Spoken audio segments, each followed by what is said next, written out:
That's a first. That's the first time being introduced by a robot. Yeah. It feels a bit special. I have to say thank you very much for coming. Thanks for joining us here on stage. Thanks to you, Terri. Thanks, Peter. But also thanks to all of you, skipping your lunch break or shortening it at least. I hope you're not on here just to take a nap. I hope you're in here because you're as curious as us. And I mean, what can you say after being introduced by a robot? It's like competing with Star Wars, almost impossible. But we try to do that anyway. And I'd like to open the session with a question that initially was planned. Well, I wanted to ask Terri, like, what's the next big thing in Google? What would you foresee coming up? However, yesterday and the day before, you've just done a great thing of launching destinations at Google. Mm-hmm. Maybe you can tell us a little bit more about that. Sure. Well, we've really recognized the rapid evolution of consumer behavior and how they're utilizing their mobile device around not only the travel experience, but in everyday things. So really utilizing what's in your hand during micro moments, 5 minutes here, 5 minutes there. We check our mobile devices 150 times a day. In fact, I know a couple people are taking pictures now, but some of you might be checking your mobile device as we speak. And as a result of that, we recognized how important it is to provide much more simple answers to the questions that you're looking for when you're looking for them. And that's what Destinations on Google is all about.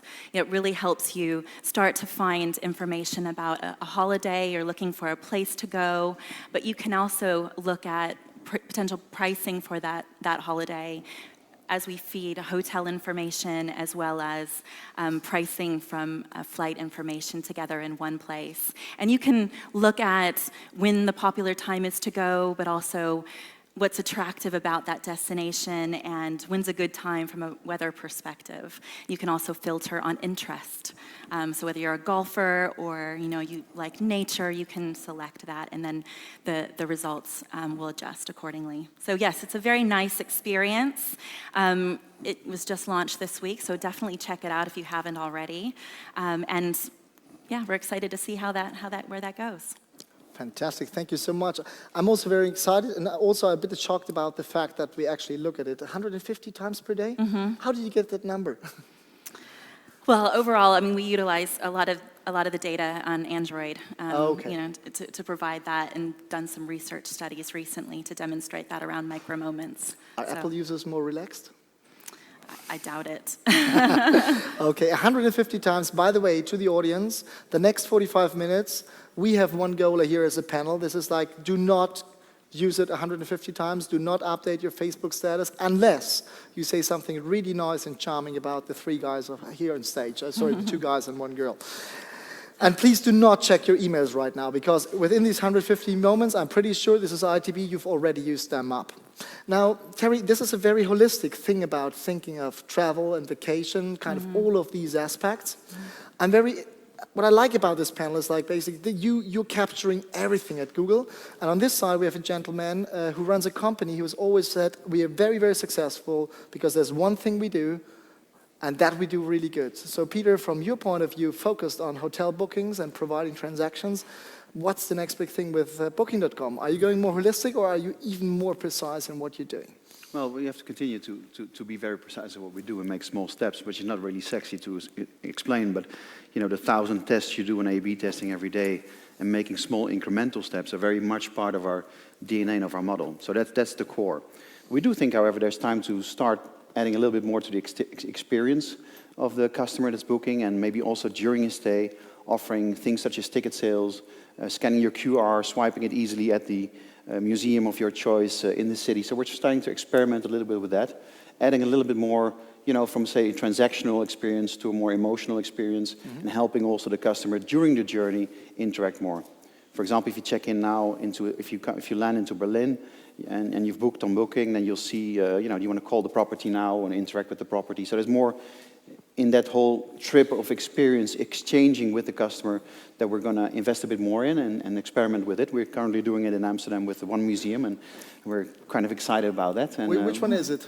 It's the Wheat Museum? I think it's the Purse Museum, actually, in Amsterdam. We tried it. So the Purse Museum? Yeah, there's a small Purse Museum in Amsterdam, and we're trying with them. So we're trying to scale that probably up a little bit. You always start small, experiment, and learn from it. I think besides that, like Terri already said, the whole mobile experience is hugely important. If you look at bookings today, 1 out of 3 bookings is already made a mobile. So that's, you know, there's no mobile strategy anymore. You are either mobile or you're not. you're not there. I think if you look at that 1 out of 3 reservations, what's also interesting is that more than 50% of that is done within 48 hours. So there's a huge last-minute chunk. At the same time, there's a huge funnel of people that book 6 months ahead. So we see those who book 6 months ahead grow. We see the small window of 48 hours before arrival grow. And they have different needs. They have different interactions. They have different hurdles. They have different cancellation patterns. They have different, you know, ways of booking and reserving. I think there's a lot of learning we're constantly doing on there. And staying on top of that is really a key priority for us. Okay, so basically, if I understand correctly, there's so many exciting things. The first thing is you're adding more emotion, because Glenn Fogler, a couple of years back, he said like the key to our success is that we got a fairly simple, straightforward booking process. Oh, but and we completely focused on conversion. Yeah, but rest assured, they will stay. But basically, during the stay, there are interaction moments that we're not utilizing now, and that we could, you know, there we could create more link to the customer than we're doing today. And I think, you know, that's post, pre-journey, during the experience, we can enrich it. But the transactional moment of the site, you know, you will not see the front page of our website change drastically over the next weeks, let's say. I see you smiling already because he knows what I'm going to ask right now. Because one of the things, like talking about adding emotions and so on, and you're doing so much testing. I mean, I've hardly ever seen a company which is that obsessed about conversion. Sorry for using the verb obsessed, but it actually is really like a religion in your company. But if you look at the front end of the booking engine and you compare it to some more emotional front ends, it looks rather boring, don't you think? Yeah, I mean, I appreciate your opinion. You know, it's just not shared by millions of people. We transact, I think, 1 million room nights per 24 hours now. And, you know, we are very, very religious about how that looks and feels, and any small modification is tested, because it is true, you know, if somebody drives away from your site, books on your site, it's very small details. And we try to optimize it every day. It looks the way it looks, the choices, the colors, the grids, the fonts you see, it's all been tested. So we did test A, we did test B, and, you know, a couple of million chose that one and stayed with us. And the others didn't stay as much. So, yeah, I understand, and there are many different companies at different sites, and they're probably very successful also. We just always say, you know, what you see on the screen is the design chosen by customers. Yeah. And that's, you know, for our volumetry, a very big result of customer choices that you see combined in your screen. So it's not just orange because you're based out of Amsterdam. No, I have little influence on the colors. I have little influence on the fonts, and, you know, to be honest, there's small product teams that we have. We have 2,500 people working on technology, and they work in small teams, and they decide on experiments. So they start, you know, running very independently experiments themselves with mathematical results behind it, and then, you know, we learn from that. Okay. It's important to keep track of those experiments now, so we also store them because there's a lot going on. So sometimes we have 1,000 a day. Yeah. Wow. So just to keep that for a second, but also kind of get back to Terri, because you said the design actually of the site is made by customers. Is that the same thing with Google? Yes, I mean, we're constantly testing as well. And overall, it is all about the user and trying to make it easier for the user to find the answers to the questions that they're looking for. So we continue to adjust what the search experience looks like. And that's why, you know, the destinations on Google is all integrated within the search results to help them find the answers more quickly and continually tested. We launched the beta back in November. I know, you know, it was launched at the Focusrite event. Continue to iterate and revise, and, you know, we have what we have today, but we'll continue to test this. You know, we're calling for support and working with partners to, you know, mentioned yesterday, even the destination companies themselves to be either able to advertise there or to showcase their content there. But we'll continue to do what's best for the consumer. Okay. So basically, it's both companies designed the process based on what works best with the consumer. And as I learned from some statistics, you get a significant portion of your traffic from Google, so it's the same consumer we're talking about. But yours looks very different from the Booking.com sample. So the two booking engines designed by the same persons look completely different. Well, it's not a booking engine. This is a search tool to find the answers that you're looking for. So this is search, and this is booking and transaction. I mean, Yeah, how yeah. more honest can you be about bookings if your name is booking.com? Okay, so Yeah, I confirm we do bookings, yeah. yeah. I'm pretty sure some of the audience still confirm that too. So what I think is also interesting on the sideline is when I did my master's in marketing, we talked about the moment of truth, and you just changed that to the moment of transaction. That's an interesting one. Peter, you also said you're adding things because the moment of transaction is like really straightforward. That's your booking process. But you're talking about adding things while the guest is actually, well, during the stay, or did I get that wrong? Yeah, so, I mean, you know, there's different moments where people think about planning their trip, what can be relevant. So we're testing also stuff on that. So you're probably interested in discovering what the city is offering at a certain moment before your trip, but not 5 months ahead. So there's moments where you can start, you know, offering things, such as tickets for restaurants, for attractions. There's a certain timeline in that, and we're learning on that. That's quite new. It's basically about, you know, the customer is working with you, stays with you, he's loyal to your platform, thinks this is a great stuff, and they're adding value to me and experiences. And, you know, another one that I think is very important for that is business bookers. We have now 1 on 5 bookers on our platform is a business booker, and I think there's a much more potential in there. They're very high value guests. They travel a lot. They're very curious, and they're very different also in their behavior, including cancellations, including average rates, including the way they book. It's completely different than, let's say, the average leisure traveler. So also there's real potential for growth, I think. How do you know I'm a business booker? Because you can click it on the site if you're a business booker or not. And we have tools now also where basically we offer, you know, companies that have been working with us a small reporting tool where they can really find stuff on the behavior of the travelers that are working with us, etc. So we're building tooling around that, and we think there's a lot of potential in there. We noticed that many of the people that already book with us are small companies, are already working with us, but they have different needs and different ones. But it's not like a corporate rate model that HRS is trying to implement or is implementing? We're now offering, so for example, we try to offer some to this high-value customer. We try to offer, for example, some rates that are interesting for them, but it's not in the corporate rate sourcing model that we have. We're not doing that now. No. So you trust me when I click I'm on a business trip. You trust me that this is correct. Yeah, I mean, we try to kind of find out what the purpose of your travel is. Yeah. If your secretary books your trip through your tool that we have, then probably you're on a business trip. I hope. Otherwise, you get the financial authorities and the tax authorities behind you. But you know, so there's 2 ways of looking at that. There's looking at what people indicate themselves, and looking at the tools that we use. To be honest, I never changed it. Okay, that's interesting. And just one more question: when you talk about mobile, is that the app or is it the mobile site? It's both, really. I mean, to be honest, the mobile site, you cannot be in one of. I mean, the mobile site is hugely important still, you know, and apps are important, but mobile sites are hugely important also. So we take, you know, you take tablet, you take the M.Dot, you take the app. It's all connected to that world, and to be relevant on all of those screens, I think we now have to optimize for 221 screen resolutions. It's quite interesting, but it's quite different because what you see is completely different, and how you transact on mobile with 2 taps is, you know, it sounds easy.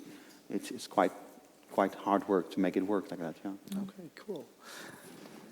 Mobile. I mean, I will not ask you about whether you think mobile is important, because you showed us with the last change of the algorithm that you think that mobile is so important that you kind of punish us if we don't take it. Well, it's about the consumer experience again. So the better consumer experience for them if they're going to a mobile site or a responsive site. Okay. So, and the mobile side, I mean, the only frustration I always have with the mobile side is like the screen gets so small if you got it on a mobile phone. And on that small screen, of course, all the advertising space becomes very, very tiny, or less space or something like that. So if mobile is becoming more important, will there be an increased fight for advertising space and listing on that little screen?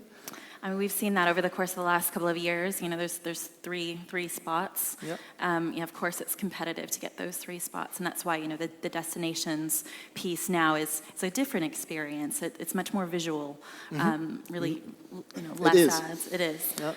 Again, about the consumer experience, and I think that's why it's important now that we work with our partners to make sure they do. Search has evolved so much that it's not necessarily about competing for those 3 spots. It's being smart about how you do that. So targeting the high-valued user and starting to use certain tools like remarketing lists for search to target, the person who's the highest value consumer to you, or even negatively retarget your loyal customers because you know that they're going to come right back to you.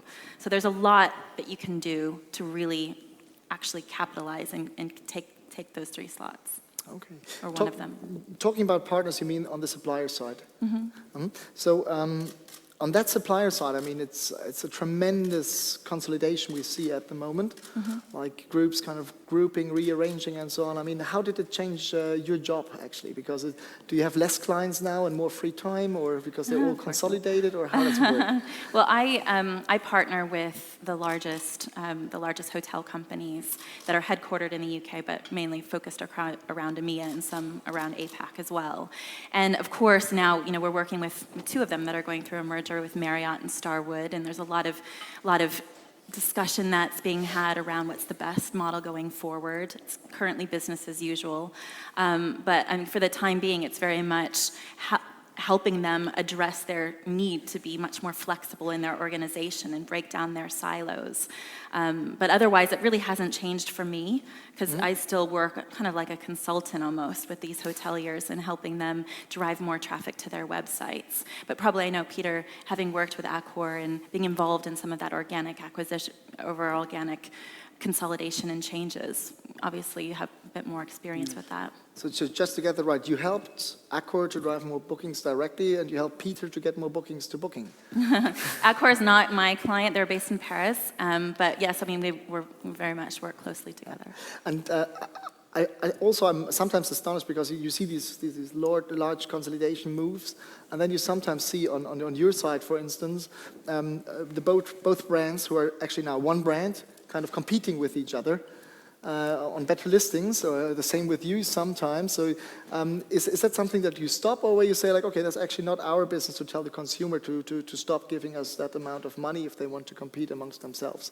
What do you mean compete? Like Well, compete? like for instance, you got 2 brands, and the 2 brands become one now without telling names. Yeah. And now all of a sudden, in order to get like the best listing or the top position in AdWords or something else, we sometimes see a competition of the own brands on some of those websites. Is that the part that you meant with consulting, that you say, hey, guys, stop, you're one company, or is it differently from that? I think when it comes down to a hotel, it's rare that happens. That there, it's based on maybe on some generic terms. Where in Paris they may have multiple hotels and they're 2 different brands, and then as a result they may compete. But it's rare because it's much more about people are being much more sophisticated when they're searching. They're looking for the hotel in Champs-Élysées, or they're actually honing in on a specific location of where they want to stay. And as a result, we're seeing less of that competition occur. And yeah, it's our role to help them optimize their profitability on search. Cool. So we talked about Accor as well, and I know that's there are a lot of people probably who used to work for Accor or still do work for Accor in here. Now Accor is not only consolidating on the brand side and buying and things, but also they're helping the individual hotel, as they say, by providing all of their services and expertise. And they're even helping in kind of providing hotel bookings, just like you do. Is that a new competitor in the French market? Well, I think what Accor is trying to do is to ask them about their strategy. But I think, I understand that the digital strategy for any branded company is important. Everybody wants to develop their direct channels and needs to work on that. And I think there's some initiatives that are quite innovative on there. If you look at that example, for example, it's a new way of working. Is it the same scale as big online travel agencies do? It's probably different, but it's a way of getting more scale, more let's say, valid consumer offering on your map when you search for a city in, I don't know, in a city where you don't have a lot of offering, and you search for it, and you get at least some results that are more significant for the customer. So from a customer point of view, having a larger offering is always good, I think. And more choice. Branded companies will work for their direct business, and that's fine. We try to complement that, and we try to do that at an ROI that hopefully makes sense. And at the same time, these branded companies in general, they have a business model that, of course, wants their brand to, at the same time, drive direct business, and that's totally fine. But is Accor now an OTA or not? Or should I ask Aqua I think, that? I think you know, yeah, I think you should ask them. They're definitely hosting others on a platform that's an open platform that's on a commission-based model. So in that sense, probably on that part there are a little bit, yeah. But you know, I mean, if you're asking me if that's the same model as we or others have, it's probably a bit different. It's a different scale, let's say. Okay. Yeah. So they are an OTA because they provide bookings against commission payments. I think, that, from what I understand, the model is that independent properties in certain destinations where there's not a lot of offering can be invited to participate, and that increase the offering on the destination. So in that sense, and then you can book through them, yeah. Okay. So are you an OTA now? Because you got the same thing with Book with Google. No. You provide the booking and you charge a commission for that. I can say we're not an OTA, and the Book with Google offering is very much about helping to improve conversions to moving to the partner site. So, you know, for example, I know Lufthansa's just announced with their Book with Google solution on flights, that has actually helped to improve their overall conversion. They're the merchant of record. We're not the merchant of record. That's a key distinction in terms of being the OTA. They own the customer data, so they can utilize that data in terms of you know, better targeting and utilizing that audience information. So big distinction. We're not an OTA. We help to make fewer steps, provide better qualified leads, and improve the conversion, thus improving the ROI. And right now, Book with Google is quite early days, so we have very few partners we're testing out in beta, and yeah, kind of we'll see how it works. And it's also two different models, so you can do it based on cost per click, but you can also do it based on commission. Okay. So if you're not an OTA, what are you? Or what is Book with Google? What is Book with Google? Yeah. You know, again, it's an offering within either our hotel ads or our flight search solution that allows, you know, to help improve conversion to the partner site. So it's an offering, it's a product. So a booking engine with a commission model. It's not a booking engine. The actual booking does take place on the partner site. We'll get back to that once the product has spent more time on the market, probably, because and in the U.S. with, you know, Android Pay, and again, it's all about trying to make that booking process simpler or improving the conversion. Exactly. Okay. So that we get away from the 150 times we have to look on the mobile phone down to maybe 100, and we can spend time with the kids then. I like that. I actually like that. Well, we visit on average, about 28 different sites. You know, when you're investigating a hotel, you know, it could take on average 53 days, and that's kind of the average. It's not, I know it tends to be a bit shorter now on mobile device, but it's trying to make that fewer steps and easier steps. Okay. So the payment solution is also integrated in that transaction process? It is in certain circumstances, so like with Lufthansa, for example, or if the Android Pay in the US, that's when it's integrated. But otherwise, it is a direct link to the partner's site where they complete the booking there. Okay. It's almost like a landing page on the that looks like the partner's site. Okay. Good. That's really, really interesting. I'm so curious about these new things developing, but also in the back of my head, coming from lecturing, we always try to put things, I see some colleagues here in the room, so we always try to put things into certain definitions. So we say like, this is a booking engine, this is an OTA, this is a merchant model, this is a retail model, this is a CRS, and so on. So is the market completely blurring, Peter?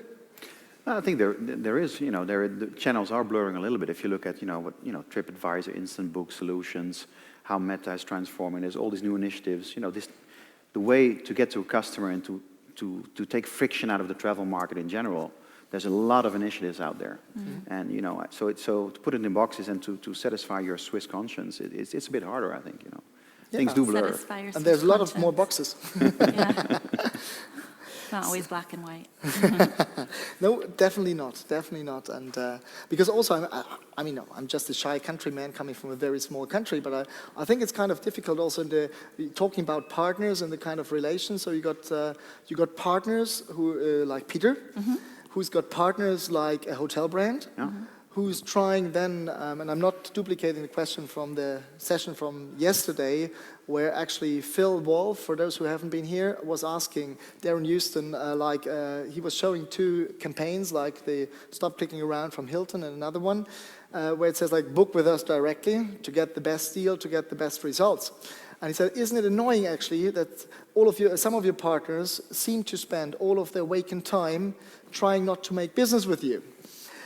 And Darren Houston kind of gave it a very interesting spin, I think a PR-wise clever spin, in saying like, it's not upon us to dictate to the customer how they have to use the internet and where they have to do the booking. It's our job to be on all of those channels and to provide a certain thing. But yes, of course, from time to time, it can be a little bit frustrating because you're trying to do business for somebody who's actually trying then to not to do that business with you, business portion with you. So you're asking me to comment on the No. on the comments of my CEO and see if I see something else and risk my job in this room? Is that what he's trying to do? And not repeating the Of course question. I agree with my CEO.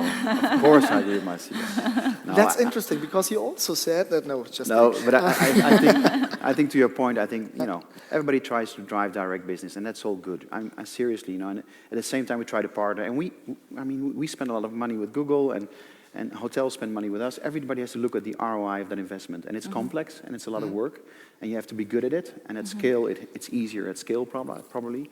But there's a lot of initiatives out there, and in the end, it will make travel easier, because the visibility, the way you book now, it's so much better than it used to be, and all these initiatives add to the innovation. And it will be harder for us sometimes, and we're going to have to face new models, and we have to keep on innovating against that.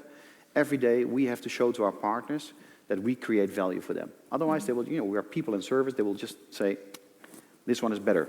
We have to innovate against that, and that keeps us on our toes. And what partners do in their campaigns, ask their chief marketing officer. Is there a chief marketing officer in the room? Please show your hand. They're too shy now. But, And I think a lot of the direct booking campaigns is also about ownership of the customer data. So, I think even it's important that a hotelier has a balanced or almost a overall balanced view of all of their channels driving their revenue. And owning the customer data is incredibly important because you can provide the quality of service in the hotel, but also, provide offers and or better target them with key messaging. So hospitality is about quality of service, and that's so important to a hotelier. With an OTA, sometimes you're not able to get all of that customer data that you would have otherwise gotten when you book direct. So that's a lot of what this is about. Some of these recent campaigns that the hoteliers are driving, is trying to harness and get access to that data. that's an interesting thing because I like to combine what you just said with something you said just a few minutes ago. You're saying it's so important for the supplier to have the customer data. And you're not an OTA because you're not the merchant of that record. So that all sits with the partner. And you said part of your customer client or the people who book on Booking.com book like 5 months ahead. So basically, if I understand it correctly, is you are an OTA, you're keeping that customer data with you, because within that time frame of that 5 months, you try to facilitate, of course, more transaction with that customer before you handed him over to the hotel, or did I get something wrong? No, we're instant bookable. So if you book 5 months now, the reservation goes straight to the hotel. So first myth all the buster. data? So we don't hold the reservation for 6 months, and then we No. give so it goes to the hotel. That I'm sure, but you hold part of the customer record. Yeah, and so in between that time, there's communication possibilities, but also for the partner. So the partner has access to communicate to the guest already, saying, you want a restaurant reservation, so there's on the platform you can communicate with our guests. On your platform. Yeah, they can communicate with the guest on that platform. Yeah, absolutely. So that's not that's something that's already happening. We just think that there's more to be done in that whole leading up time towards the arrival date. And to Terry's comment saying about how important it is to have access to the customer and to know what he's doing. Yes and no. I sometimes think if you look at our platform, you see all types of hospitality partners there, right? And sometimes we even see kind of private apartments showing up. Let's do one thing at a time. Okay. So you see a host of smaller parties. You see huge chain properties that have like huge inventory. You see bed and breakfasts with 5 rooms. Every partner is different. So the decision to go pure on, I do everything myself on digital, and I go on meta, and I go, channel management is completely different for one property versus the other. So that choice is really a choice of every owner of that property to look at that, at what makes sense. Do I invest my time in distribution and optimization of that in my own direct channel, or do I spend my time improving the guest experience, which probably gets me by a higher rating everywhere and converts really well? And that choice is not one size fits all. It really depends on the size of the partner, on the competition of the partner, on the location he's in, and you see different choices being made. And I think that's the great thing about platforms. There is no one size fits all. And it's great for partners to work on that direct, and for some partners that makes a lot of sense, for other partners probably less. And that's okay. And there was a subline. In what So you wanted to know about apartments? No, not yet. One thing at a time, as you said very wisely. There's a subline in what both of you are saying. It's like basically hoteliers should focus not on being as good in digital marketing as you two companies. And you're trying to help them with that partnership model. And then we prepared a TED question for that, which I'd like to kind of put on screen right now to get you, the audience, woken up a little bit. So get your voting thingies ready, please. And can we have the question from the technical guys? Oh, it's already there. Yes. And the question is like, should the supplier side, should the hoteliers leave distribution completely with the partners? And the answer is yes, no, or maybe. So like in former girlfriend pitches, you all know that. So the question is like, should you focus on the experience and leave distribution completely with partners who excel in actually doing that? Yes, no, and whoever types maybe. I know there are a couple of Swiss guys in here. It's forbidden. Could be maybe, yeah. So I'm really curious about the outcome.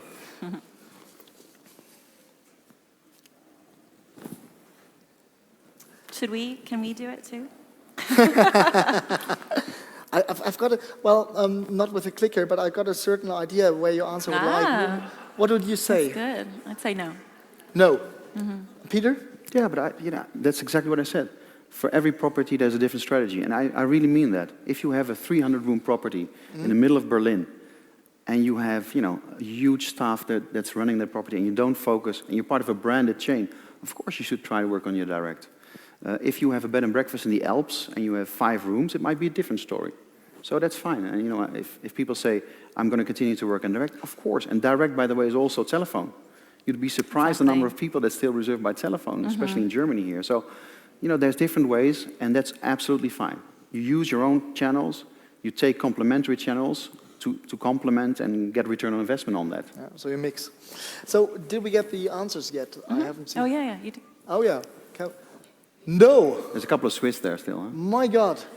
82% Germans, 4% Swiss, 13% from Booking.com. Thank you very much to the audience. At this stage, I'd like to open up a little bit. Is there any spontaneous question up to now from the audience that you would like to ask? Then please show up. There's a microphone in the middle, sir. And yeah, if you just move to the microphone, it's in the middle. Yeah, and maybe you can let us know your name, where you're from, and whether you're a hotelier or a Booking.com representative. Hi, I'm actually a Swiss from Geneva. Welcome. My name is Macy Marble. Hey, Macy. Hi. I know Peter because he was on a panel with me about 6 months ago.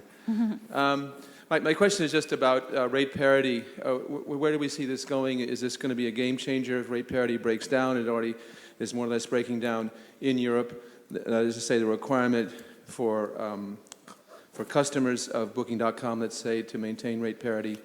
If you would both comment on that, both of the panelists. Thank you. Yeah, I think probably more relevant for me than for Terry. I mean, you want to talk about rate parity, Terry? You go for it. No, I think there's a bit of the suggestion is that rate parity stumbled. In France, the law has changed, and in Germany it's changed. For the rest, 22 or 23 competition authorities looked into a compromise we've done, where basically public rates are in parity. So it's not like the whole thing is different now, but there might be changes. What we say, we will always show in our shop stuff that's good for our customers, because we need to show customer value. If people click on properties that offer lower value, or something that's not content rich or something, then they will not convert on it. So it's important that, we will respect any law that's out there. And of course, do we think it's fair to have price parity if people shop around in 26 sites and we basically ask only one thing, give us the same price that you're doing yourself, because we're making all this effort of web marketing for you and we only get paid on a transaction if it's done on our platform. We think it's something that's normal. We can go about the debate about parity, it's going to take an hour. But anyhow, two things. We will comply with whatever law is out there. Secondly, what we notice, and that's interesting, is that in those countries where parity is no longer, let's say, part of the contract, we do see that a lot of entrepreneurs still give us parity because it's smart. Some entrepreneurs just think like they make more money. In the end, if you host your product A at the price here and you host it at the price B there, somehow you're telling my property is doing something that's maybe not that wise. And maybe I will lose bookings on this platform, but I will not make up on the other platform. So even if it's not obligatory anymore, a lot of entrepreneurs choose to give parity. So that's maybe an answer to your question, Macy. Thank you. And Do you want me to? Terri, from the point of view of a meta search provider? Well, it's more, and I know just in working also with hoteliers very closely, being my key partners, and it's been a huge area of focus for them. And even in particular, some of the predominance of some of the wholesalers and the wholesale rates that have shown up in meta search. Now they don't tend to show up because we're really stringent on the price accuracy of the data and making sure the accuracy of the data is above 95 and sometimes 97% before we actually show the price. So in some of the other metas, it's lower, and you can see some other wholesale rates come in that I feel is really devaluing the hotel experience, or overall the hotel net profitability at the end of the day. So I think this rate parity discussion is incredibly important. I know some hotels are thinking about some fenced rates to be able to offer other services on top of that for better experience, and I'd like to see how that continues. So when we prepared the session and we had the preparation talks, we said, okay, let's not touch the topic of rate parity from our side, because otherwise it will take the entire discussion there. Yeah. But thank you for the question anyway. Are there any more questions from the audience? Yes.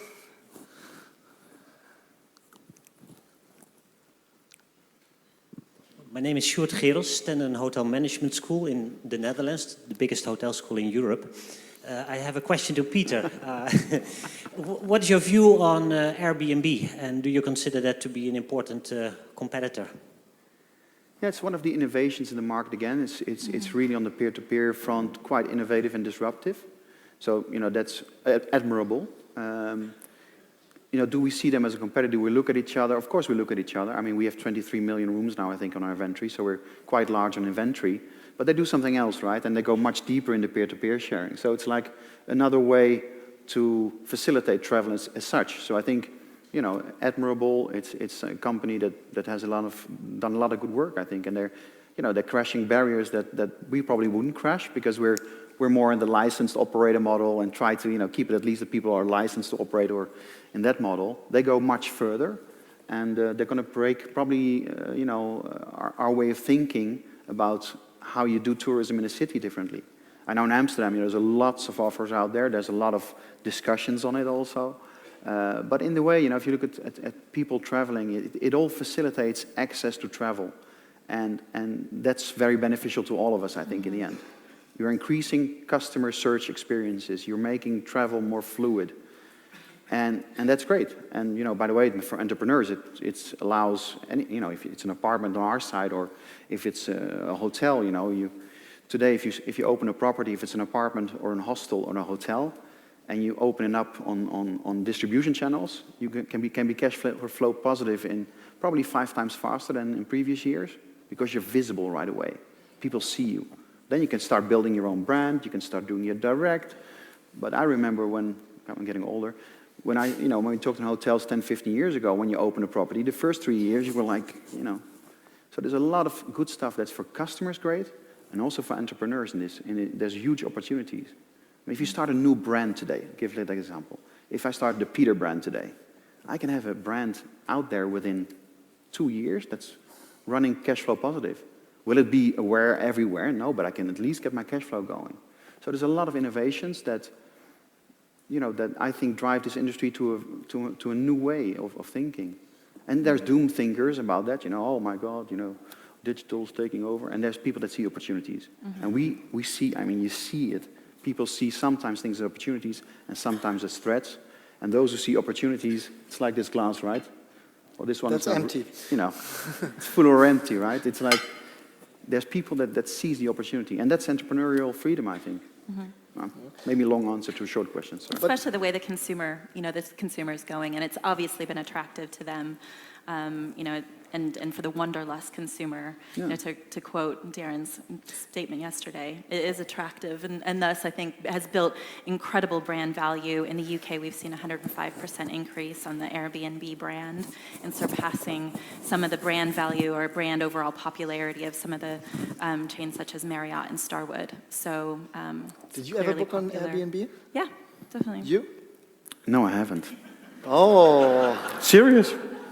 Well, I have a 2.5-year-old, so sometimes it's good to have a little bit more space and, Okay. I'm even a host on Airbnb because we wanted to try out the business model. I can absolutely compliment, Peter said he liked the model. You might want to try it. The thing is, one of the things that Airbnb is completely disruptive in doing is it allows people who are absolutely non-professionals to capture distribution and to take part on that marketplace. And we've often heard that so for instance, I was on a technology conference 2 days back, also here in Berlin, 2 of the major CRS players, and one of the main concerns from the product manager was they said, why can't you do what Booking.com is doing? And then they asked further, what do you mean what Booking.com is doing? And they said, well, it's so much more easy in Booking.com than on your system. And if we take Airbnb, this is just the next step, because Airbnb allows somebody like my mom to rent out an apartment, and she has no clue about distribution, but she doesn't have to. So this is really a bit an intriguing model. And Wilhelm, just because you can get them on the panel probably too, but we have a lot of apartments too. A lot. That would exactly be the spin. We didn't talk about the apartments yet. So you got a lot of apartments too, as you said, and we sometimes see them kind of blurring into the hotel availability screens. Well, no, basically, you can filter. There's a lot of filter games that we have. So of course, we show to customers, we try to show what's most relevant to them. So if you have a city that has a lot of apartments, they will be part of the listing. Of course, those who are booked are most relevant to customers and are shown at a higher rank very often because they're more converting. But you can filter on apartments and just see apartments, for example. So there's a lot of filtering options that we have. And that whole, let's say, non-hotel accommodation or, let's say, apartments, villas, vacation rentals is a huge opportunity. We can be much more frictionless in it. I think there's still lots of innovation to do on there. But it's definitely, if you look at the inventory we had a couple of years ago, I think we were at 250,000 properties. We're now at 860,000 properties and over 23 million rooms today. So the inventory is, really grown also because of that, of course. Okay. So talking about, first, any more questions from the audience? Yes, sir. Do we have a microphone? Fantastic. Hello. Hello, my name is Mesut. I come from Turkey, Antalya. And my question is to Peter. Maybe I ask Germany better. Ist auch kein Problem. Okay, also besser auch für mich. My question is a question for the representative of Booking.com. How about booking in the future? Do you want to come up with a combination of a booking procedure and an activity of selling a ticket for a Bruce Springsteen concert or a soccer match? Und also gibt es so einen Plan für Future zum Beispiel mit ein Do you have any plans like that to offer an additional ticket? I'm not sure that. Ich verstehe, aber Ich auch. Aber wenn ich mache Maybe just to repeat the question in English for everyone in the audience. So thank you very much. The question Thank was you so much. is there any plan of Booking.com kind of combining an event together with bookings, kind of going into that demand creation? Well, actually, that was my that's what we're trying. We're experimenting with that to give more value to the moment that people come on the events they can do, on the top things that are interesting or happening places. So we're trying to work on that. It's going to take a while because it's to do that relevantly for all the destinations worldwide. It's going to be starting small scale, but that's what we're looking now into. Another way of looking at it is the way you search. There's also a lot of stuff that's going on there. So for example, search on Safari, search on skydiving, search on, do you have to put in your search box, what can you put in there? Maybe we can put in skydiving rather than saying Dubai or Antalya. So maybe there's also, through the experience, you can go into the search through, which is different than just city destination dates. So there's a lot of experimentation going on there. Meine Frage kommt eigentlich von... My question relates to marathon runs, just like the one that is organized every year in Berlin. There are many runners who look for a hotel when they want to go for a marathon. Right? It's something I want to do. I want to do a marathon. I want to know where is a marathon. So can I, on that angle, go into the search funnel through booking? That's something, that's something interesting. And safari or skydiving, the experiences. So that's something that's interesting, and we're looking into that. And there's a lot of innovation coming that way. But you're not organizing a marathon to get more business on Booking.com? Not yet, no. Charity. Okay. I'll be in Natalia in a week, so maybe we see each other there. Fantastic. Any more questions? Yes. I like that. This is so different from my country. There is audience participation, Switzerland. Ask for audience participation in Switzerland and you get a silent audience. Thank you. My name is Fernanda Ortiz Rincon. I'm from Colombia. I come from Austria, Salzburg. I'm working as a customer experience designer in the leisure industry. Started my career in the tourism industry and an aspiring futurologist. So my question is to Terri. Going back a little to Airbnb. So if I understood correctly, Book with Google will be putting travelers together with the service providers. And you make a lot of emphasis in the customer experience. So my question goes, is Google, Book with Google, focus or just working with the regular players in the game, so the regular hospitality service providers or accommodation or traveling, or what's the position of Book with Google regarding shared economy? So going back Airbnb, BlaBlaCar. Yeah.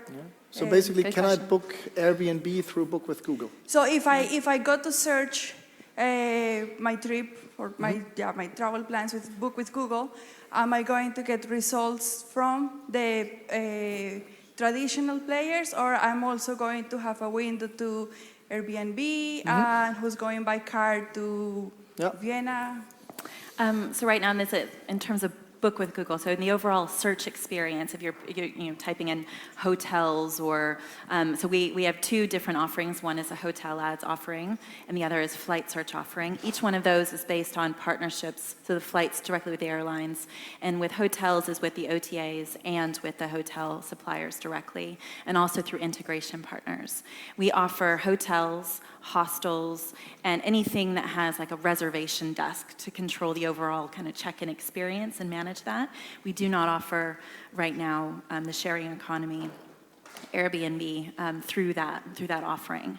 And there's no plans in the near future. A lot of that is a result of data privacy in and around the specific location, and even on maps for someone's apartment or someone's house. So that's what it is. Okay. Thank you. So no Airbnb on Book with Google yet? Yeah. Very good. Any more questions from the audience? Wow. Although there are no more questions, I'm already very, very much impressed. From an afternoon audience, all of you guys have been really, really good. So, but coming to that, all of talking about game changers, I mean, you're probably some of the most outstanding and most seeing persons in travel at the moment. Terri, who would you see as a future potential game changer in our industry? That's a great question. This week's been really eye-opening. I've gotten a chance to talk to a lot of interesting, innovative companies, some of which are kind of entering the space of changing how you book your hotel experience. Companies like Rumor that manage cancellations, or even kind of data and analytic companies like Snapshot that can help provide a lot of insight around the consumer experience to give that information to the hotelier to help with their channel decisions. So I think data, if you think about it, that which can provide and harness the data to either the hotelier or provide some kind of business intelligence will definitely be helpful. But in terms of making the money and being the game changer, I think TripAdvisor is in an interesting position right now. I think with their Instant Book, the partnership that you guys have, and things that they're planning on doing on destinations. So I always kind of research around how I find my holiday. But. Yeah. That's kind of an interesting one. TripAdvisor and Google Destinations. Let's take the flight piece of it. How do you differentiate from that? It's a very different experience, I think. I mean, it's first of all a mobile experience. It's based on popularity, and the TripAdvisor experience is, I guess right now there's different tabs based on things to do or flights and actually or hotels. So you have to kind of dive in. It's a really different experience, I'd say. From a transaction point of view, from the outside at the moment, for the time being, we perceive TripAdvisor getting a little bit more transactions and traffics in that specific part of the search. Are you guys in Google trying to catch up here, or are you just disrupting the model because you got flights as well? Are you talking about in the destination side of things, or in the? From an outside point of view, we get the impression. I mean, it's hard to get like a lot of data, but we get the impression that if you compare, for instance, meta search traffic on Trip and on Google, that we get a lot more on Trip. It's got a lot more popularity because people know, okay, TripAdvisor, with the name and everything, I'm looking for trips, I'm looking for this kind of things. So your destination piece, is that kind of trying to catch up, or are you disrupting it? I mean, we, and even Oliver yesterday on stage, showcased how it's been improving separately between the flight search and hotel ads, that it's been, in terms of overall traffic, hotel ads almost quadrupling each year over the last few years. It's taken a while to get into the market. We don't market it. We don't actually do advertising about these offerings. So it's very much how it helps the overall search process. Destinations, again, we're not disrupting. It's just helping the user find the answers to the questions they're looking for, provide that much more qualified leads to our partners, and it's still only the hotels and flights separate that we're working with in terms of the partners and sending the traffic their way. Destination-based content? Destination-based content right now is not right. I spoke at the Destination Day early on, and we do showcase videos, so quite beautiful videos, the most popular videos, and in most cases those are the tourist board videos, some cases not, and we're looking for support, actually working with the tourist boards on how we showcase their content, their own content, either through, being the nominated, the sponsored site that they would go to, or through ads. Okay. But so it's not available yet. So the only thing that's available now is the hotels and the flights. Hotels and flights. And Peter, from your point of view, like who would you see now after almost an entire week here in Berlin? Who do you see as a new potential game changer?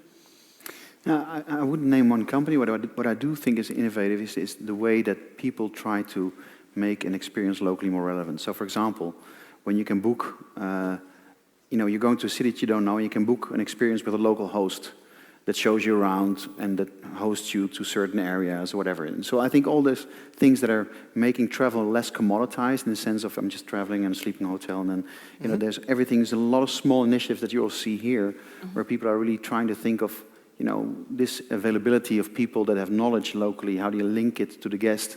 I think that's very innovative. So there's a lot of small experience-based companies that I think are doing interesting stuff. Yeah, they really are.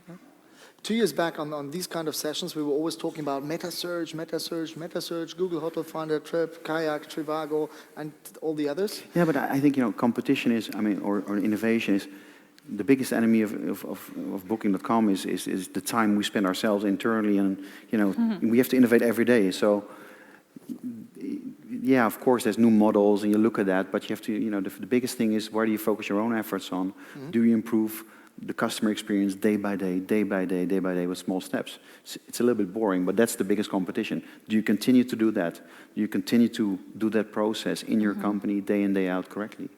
And do you, we have like 10,000 people, we're growing like pretty fast. How do you keep pace of that? How do you keep that, that culture alive? Yeah. Since Darren Houston was talking quite a lot about the culture and the teams and the small teams and that ownership feeling and all this, I don't want to duplicate that one, but I've got one question that really strikes me. Because this is like, you're the professionals in the booking world right now. Any holiday planned, Terri? I just came back from Bali, but trying to plan the next one in Scotland. So. Okay, and are you trying to use destinations then? Yeah, after it launched and getting to use it, I'm very excited to start actually using the tool and putting it into practice. I'm heading up there next week, so I'm going to try it for my event next week. Fantastic. And where are you going to do the transaction? Where are you going to book? Where am I going to book? Yeah, the accommodation. Probably with the hotel, but I use Booking quite a bit.